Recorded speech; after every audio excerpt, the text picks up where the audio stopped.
माध्यमिक शिक्षा बोर्ड ओडिशा ने वार्षिक एचएससी और एसओएससी परीक्षा 2024 के लिए ऑनलाइन आवेदन पत्र भरने की अंतिम तिथि 5 अक्टूबर तक बढ़ा दी है।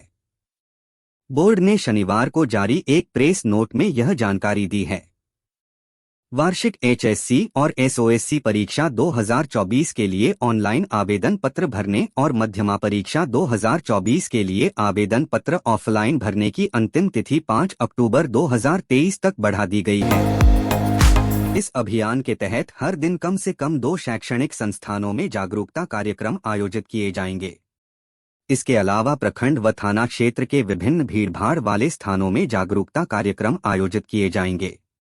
स्कूलों और कॉलेजों में छात्रों के बीच क्विज प्रतियोगिताएं आयोजित की जाएंगी। 8 अक्टूबर की सुबह विभिन्न शहरी क्षेत्रों में मिनी मैराथन का आयोजन किया जाएगा। ओडिशा के मयूरभंज जिले के करंजिया इलाके में 47 हाथियों के समूह ने ऐसा तांडव मचाया कि 100 से ज्यादा गांवों के ग्रामीण डरे हुए हैं। हाथियों का यह झुंड इलाके के कई क्षेत्रों में फैलकर फसलों को नष्ट करने के साथ घरों में तोड़फोड़ कर रहा है। गांव वालों की शिकायत है कि हाथियों के कारण घंटों बिजली गुल रहती है। फिलहाल वन अधिकारी हाथियों को भगाने में जुटे हैं। ओडिशा विजिलेंस कटक के ओएसएपी बटालियन के कमांडेंट सुनील कुमार बेहरा को शनिवार की रात को विजिलेंस ने पकड़ा है। विजिलेंस के कर्मचारियों ने उनकी गाड़ी को रोककर जांच पड़ताल किया। विजिलेंस की टीम को पूछताछ में उनसे कोई संतोषजनक जवाब नहीं मिला। विजिलेंस ने टीम बनाकर एक साथ कुल 5 जगहों पर छापेमारी की। अधिकारियों की ओर से इस संबंध में अधिक छानबीन की जा रही है। ओडिशा के कानून मंत्री जगन्नाथ सारका ने शनिवार को विधानसभा में बीजेपी के सदस्य प्रशांत बेहरा के एक सवाल का जवाब देते हुए बताया कि पुरी में जगन्नाथ मंदिर के पास ओडिशा और 6 अन्य राज्यों में 60,822 एकड़ से अधिक भूमि है। राज्य के कई तहसीलों में 974 अतिक्रमण के मामले सामने आए हैं। श्री जगन्नाथ मंदिर अधिनियम 1955 के प्रावधान के मुताबिक यह मामले दर्ज किए गए थे। प्रधानमंत्री नरेंद्र मोदी ने रविवार को तेलंगाना के महबूबनगर जिले में सड़क, रेल, पेट्रोलियम व प्राकृतिक गैस और उच्च शिक्षा जैसे महत्वपूर्ण क्षेत्रों में 13,500 करोड़ रुपए से अधिक की कई विकास परियोजनाओं का लोकार्पण और शिलान्यास किया। इस दौरान भाजपा प्रदेश अध्यक्ष जी किशन रेड्डी भी मौजूद रहे। पीएम हैदराबाद यूनिवर्सिटी के 4 नए भवनों का भी उद्घाटन करेंगे। बहुजन समाज पार्टी की राष्ट्रीय अध्यक्ष मायावती ने बसपा कार्यकर्ताओं को सत्ताधारी दल एनडीए और विपक्षी गठबंधन आईएनडीआईए दोनों से सतर्क रहने की नसीहत दी है। रविवार को लोकसभा चुनाव की तैयारियों के संबंध में उत्तर प्रदेश और उत्तराखंड के कार्यकर्ताओं से संवाद के दौरान उन्होंने स्पष्ट कहा कि दोनों गठबंधनों से दूरी बनाए रखकर अपनी ताकत को मजबूत करें। भारत और बांग्लादेश ने आपसी संबंधों को बढ़ावा देने के लिए मुक्त व्यापार समझौते फ्री ट्रेड एग्रीमेंट के लिए बातचीत शुरू करने की तैयारियों पर चर्चा की। बैठक में सड़क और रेल बुनियादी ढांचे के विकास, मल्टी मॉडल परिवहन के माध्यम से क्षेत्रीय कनेक्टिविटी को बढ़ावा देना, एकीकृत जांच चौकियों एवं सीमा हाटों में बुनियादी ढांचे के निर्माण से संबंधित कई मुद्दों पर भी विचार विमर्श किया।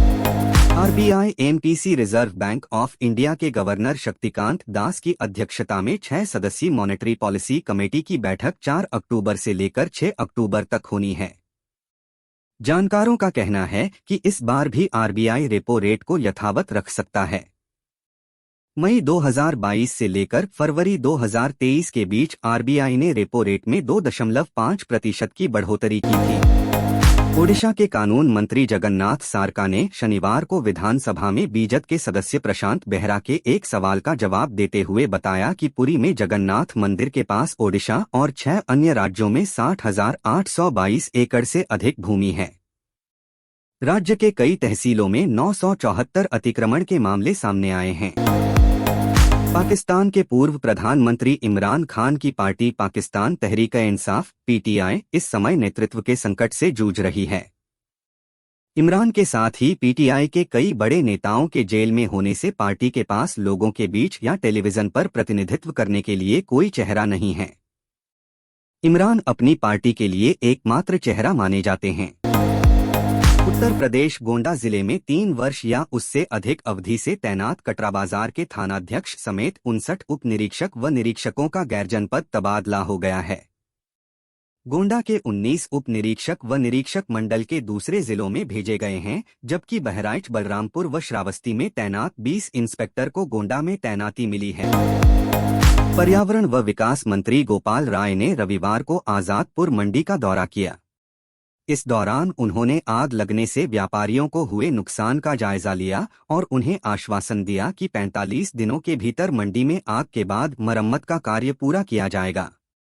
यहां पर काम पूरा होने के बाद व्यापारी दोबारा यहां आ जाएंगे। CBSE versus ICSE board. CBSE board NCERT syllabus पर आधारित होता है, जो आगे चलकर एनईटीजी मेन अपसी जैसी परीक्षाओं में महत्वपूर्ण भूमिका निभाता है। अगर आपका बच्चा आगे चलकर इन परीक्षाओं की करना चाहता है तो इसका चुनाव कर सकते हैं। इसके अलावा विदेश में पढ़ाई करने की सोच रहे बच्चों के लिए आईसीएसई बोर्ड उपयोगी साबित होता। भारतीय शेयर बाजार की चाल अगले हफ्ते कई फैक्टर्स पर निर्भर करेगी। इसमें आरबीआई एमपीसी की बैठक, ऑटो बिक्री के आंकड़े, वैश्विक बाजारों में उतार चढ़ाव, विदेशी फंड का इनफ्लो और दूसरी तिमाही के नतीजों की अहम भूमिका रहेगी।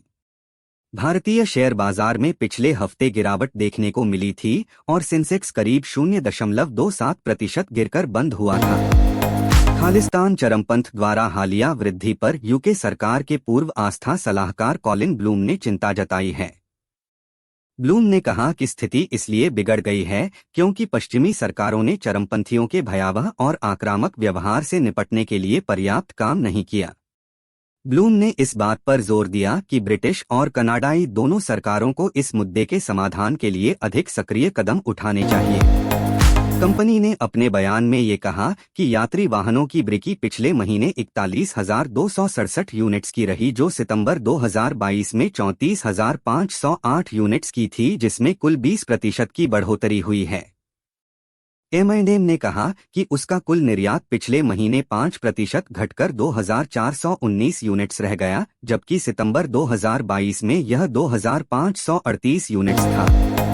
पाकिस्तान तहरीक-ए-इंसाफ पीटीआई ने शनिवार को संघीय जांच एजेंसी एफआईए द्वारा प्रस्तुत चालान को खारिज कर दिया और सिफर मामले की जांच के लिए न्यायिक आयोग के गठन का आह्वान किया। पार्टी प्रवक्ता ने कहा कि सिफर अभी भी विदेश कार्यालय में अपनी मूल स्थिति में मौजूद है। उन्होंने कहा कि सिफर की मौजूदगी पूर्व प्रधानमंत्री इमरान खान पर लगाए गए आरोपों को निराधार साबित करती है। खालिस्तान चरमपंथ द्वारा हालिया वृद्धि पर यूके सरकार के पूर्व आस्था सलाहकार कॉलिन ब्लूम ने चिंता जताई है। ब्लूम ने कहा कि स्थिति इसलिए बिगड़ गई है क्योंकि पश्चिमी सरकारों ने चरमपंथियों के भयावह और आक्रामक व्यवहार से निपटने के लिए पर्याप्त काम नहीं किया। पाकिस्तान के मियांवाली पेट्रोलिंग पोस्ट पर आतंकी हमला, एक पुलिसकर्मी समेत 2 आतंकवादी की मौत। पाकिस्तान के मियांवाली गश्ती चौकी पर आतंकी हमले में पुलिसकर्मी और 2 आतंकवादी मारे गए। एआरवाई न्यूज की रिपोर्ट के अनुसार पंजाब पुलिस के प्रवक्ता ने बताया कि हमला सुबह के दौरान हुआ और लगभग 10 से ज्यादा आतंकियों ने ईसा खेल कुंडल पोस्ट पर गश्त करते हुए हमला किया। सेहतमंद रहने के दिल का ख्याल बेहद जरूरी है। इन दिनों हमारी आदतों की वजह से हमारा दिल बीमार होता जा रहा है। खासकर जिम करते समय कुछ आदतों की वजह से दिल पर गहरा प्रभाव पड़ता है। ऐसे में जरूरी है कि जिमिंग के दौरान कुछ बातों का खास ख्याल रखा जाए ताकि दिल को सेहतमंद बनाया जा सके। क्रिकेट के सबसे बड़े महासंग्राम का आगाज 5 अक्टूबर से होने जा रहा है। अपनी सरजमी पर खेलने के चलते टीम इंडिया को खिताब का प्रबल दावेदार भी माना जा रहा है। टीम की नैया को पार लगाने की जिम्मेदारी बल्लेबाजी में जहां विराट कोहली, रोहित शर्मा जैसे बैटर्स पर होगी, तो गेंद से हर किसी की निगाहें जसप्रीत बुमराह और आर अश्विन पर रहेंगी। एशियन गेम्स 2023 के 8वें दिन भारत को अपने एथलीट्स से शानदार प्रदर्शन की उम्मीद रहेगी। ज्योति आराजी, अविनाश साबले और मुरली श्रीशंकर एक्शन में नजर आएंगे। भारत ने मौजूदा एशियन गेम्स के 7वें दिन 5 मेडल जीते और इस तरह 7वें दिन के अंत तक उसके कुल मेडल की संख्या 38 हो गई थी। विश्व कप इस बार भारत की धरती पर खेला जा रहा है। ऐसे में टूर्नामेंट में जमकर चौके छक्कों की बारिश देखने को मिल सकती है। हालांकि कुछ तेज गेंदबाज ऐसे भी हैं जो 50 ओवर के वर्ल्ड कप में बल्लेबाजों का जीना हराम कर सकते हैं। डेल स्टेन ने 5 तेज गेंदबाजों का चुनाव किया है जो टूर्नामेंट में अपनी रफ्तार के दम पर कहर बरपा सकते हैं। पाकिस्तान के तेज गेंदबाज शाहीन अफरीदी के पास आगामी वर्ल्ड कप में शानदार प्रदर्शन करके एक बड़ा रिकॉर्ड अपने नाम करने का मौका है। शाहीन अफरीदी यह उपलब्धि हासिल करने से केवल 14 विकेट दूर हैं। बाएं हाथ के तेज गेंदबाज इस समय अच्छी फॉर्म में चल रहे हैं और उम्मीद की जा रही है कि वो इस रिकॉर्ड को अपना बनाते हुए इन दिग्गज गेंदबाजों को पीछे छोड़ देंगे। बॉलीवुड एक्ट्रेसेस कंगना रनौत ने फिल्म इंडस्ट्री में अपने दम पर पहचान बनाई है। उनकी किसी भी फिल्म में उनका एक्टिंग टैलेंट साफ नजर आता है। अक्टूबर में कंगना की फिल्म तेजस रिलीज होने वाली है। मूवी को सिनेमाघरों में लगने में ज्यादा दिन नहीं बचे हैं। कंगना ने फिल्म के टीजर की रिलीज डेट की घोषणा कर दी है। बॉलीवुड अभिनेत्री सोनाक्षी सिन्हा को आखिरी बार वेब सीरीज दहाड़ में देखा गया था। अपनी अपकमिंग फिल्म की रिलीज से पहले सोनाक्षी सिन्हा मालदीव में वेकेशन एंजॉय कर रही हैं।